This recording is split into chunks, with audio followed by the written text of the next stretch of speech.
Pasokan dari para petani berkurang dan banyak yang diekspor ke China. Harga kelapa per biji mencapai Rp13.000. Harga ini sudah meroket lebih dari 100%. Harga kelapa bulat di pasar Jakarta pada April 2025 tembus sampai Rp21.000 per kilogram. Bahkan sempat mencapai Rp25.000 per butir, padahal harga normal biasanya cuma sekitar Rp8.000 per butir. Ini kenaikan hingga 3 kali lipat. Kenaikan harga ini nggak selamanya menguntungkan. Ternyata bikin industri pengolahan kelapa di dalam negeri krisis.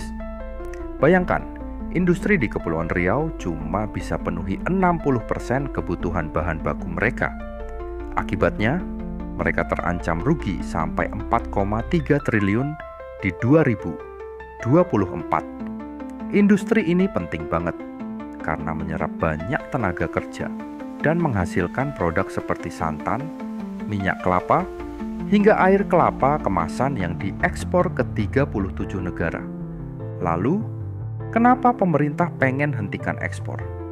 Bukan tanpa alasan.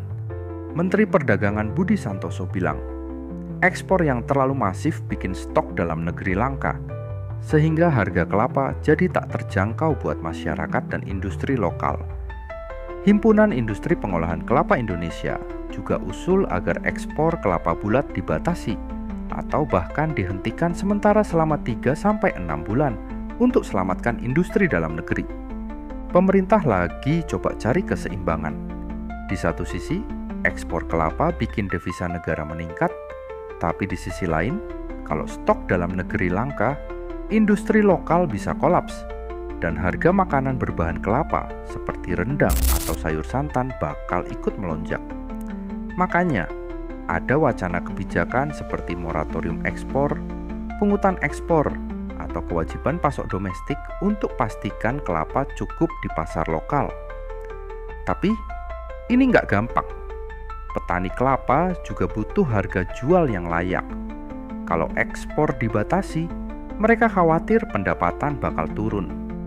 Solusinya, pemerintah didesak untuk tingkatkan produksi kelapa lewat program peremajaan kebun dan bantuan teknologi. Selain itu, pengawasan ekspor ilegal, terutama lewat jalur-jalur tikus di Sumatera, juga harus diperketat.